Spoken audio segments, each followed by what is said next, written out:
Okay, the first problem on page 2 of your review, problem number 5, is a pretty challenging problem-solving problem involving Venn diagrams, but also it's a bit of a logic puzzle as well. So let's read that, work through it. 24 students visited a dinosaur bone bed in Montana. A dinosaur bone bed is a place where bones from many different dinosaurs are found together. The students dug up bones from 3 different kinds of dinosaurs. 11 students found maiasaur bones, 8 found lambeosaur bones, and 4 found troodon bones. If we make a Venn diagram to show those 3 types of dinosaurs,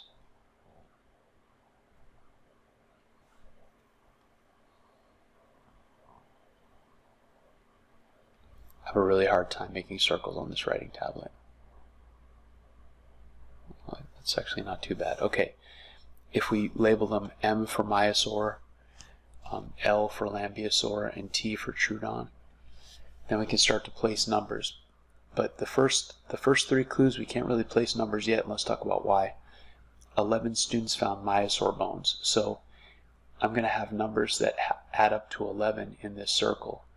But it would be a mistake to put 11 here in the maiasaur only, because some of the students that found maiasaur bones may have also found lambeosaur or troodon, or maybe all 3. So these first 3 clues, we can't really do anything with them yet. But we can do something with this fourth clue. 2 found maiasaur and troodon bones, but not lambeosaur bones.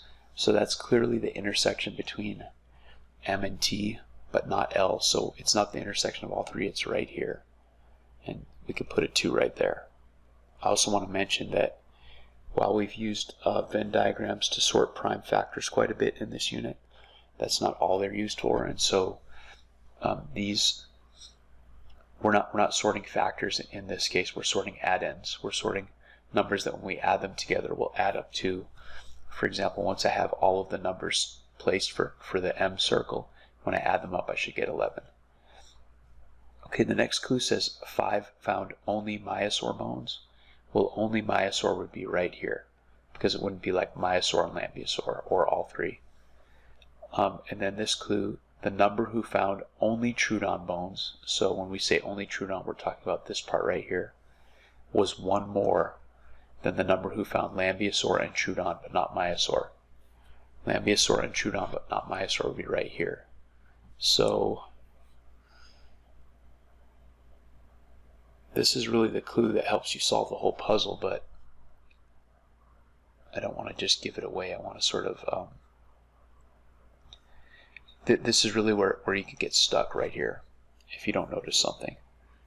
We know that there are 11 students that found maiasaur bones, so I have 5 plus 2 is 7 here, so these have to add up to 4. But I don't have any information for either one of these. We know 8 found lambeosaur bones, but I don't have any information yet in this lambeosaur circle.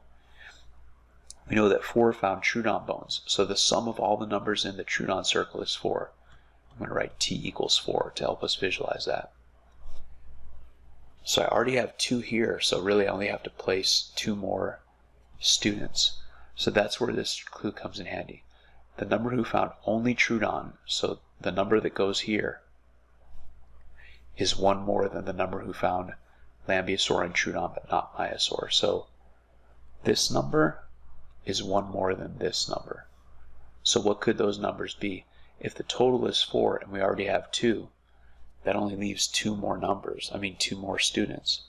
If I put 2 here, that would be 1 more than this, so this would have to be 1. If that's 2 and that's 1, I'm already at 5, so that's too many. So this could only be 1, which means this must be 0, because then this is 1 more than this. If this is 1 and this is 0, and these all add up to 4, then this intersection must be 1. 2 plus 1 plus 1 is 4. So that the sum of all the students in the troodon circle is 4. So we check that off. And I can also finish off the maiasaur now, because 11 students found maiasaur bones. I have 5 plus 2 is 7 plus 1 more is 8. I need 3 here in order for this clue to work. And then I can figure out this clue because 8 found lambeosaur. 3 plus 1 is 4, plus 0 is 4, so this must be a 4 right here. Now that we filled in this Venn diagram to place all the students who found dinosaur bones, we can use that to find out how many students did not find a dinosaur bone. Because we know there are 24 students total, and we know this adds up to 11 from the other clue. If you look at the numbers outside of this 11, we have a 4, a 0, and a 1, so we have 5 more than 11, or 16. So there are 16 students that found bones. There must be 24 minus 16, or 8 students who did not find a dinosaur bone. Okay, problem number 6. Simplify each of the following. We can simplify this first fraction by finding the prime factors of each of these. 27 is 3 9s, 9 is 3 3s, 81 is 3 27s, which really I could probably stop there, but 27 is 3 9s and 9 is 3 3s. The reason I say I could stop there is because if I know that 81 is 3 27s, I can just factor out 27 27s and I'll have 1/3. The way I was initially thinking of doing this was to show the expanded prime factorization of each of the numerator and the denominator. And then we would just factor out these common factors, 3/3, 3/3, and 3/3. And again, we'd be left with 1/3. The square root of 121 means if I have a square with an area of 121, how long must the side be? What number multiplied by itself gives you 121? That number is 11. Here we have an integer exponent. This base number is being taken to the 5th power. So you just need to take a second to think about what is the base number. The base number is -2. It's -2 because the negative is in parentheses with the 2, so this whole thing is being taken to the 5th power. If that negative was not in parentheses, that would be 2 to the 5th power, and then we just take the opposite. But in this case, our base number is -2, so it's -2 multiplied by -2 multiplied by -2 multiplied by -2 multiplied by -2. -2 multiplied by -2 is +4 because a negative multiplied by a negative is a positive. So this -2 multiplied by -2 is also +4. And we bring this down, multiplied by -2. 4 4s is 16. And 16 multiplied by -2 is -32 because a positive multiplied by a negative is negative. So that the solution for this is -32. When we have a negative exponent, we really don't want to deal with that, so we can change it to its opposite by taking the reciprocal of the base. This base number is 3, which is the same as 3 over 1 to the -2nd power. I can change that to the 2nd power by taking the reciprocal of 3 over 1, which is 1/3. Write it better. 1/3 to the 2nd power. By taking the reciprocal, I can change the exponent to its opposite, and that's easier to do it down here. 1/3 multiplied by 1/3, that's 1/9.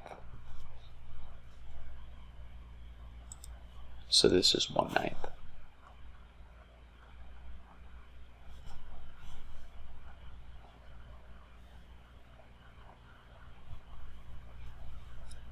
Okay, the last problem on page 2. The greatest common factor of two numbers is 4, and the least common multiple of the two numbers is 80. If both are two-digit numbers, what are the two numbers? So this is kind of like working backwards from the GCF and LCM. So let me make a Venn. Let me make a Venn diagram to represent the two numbers.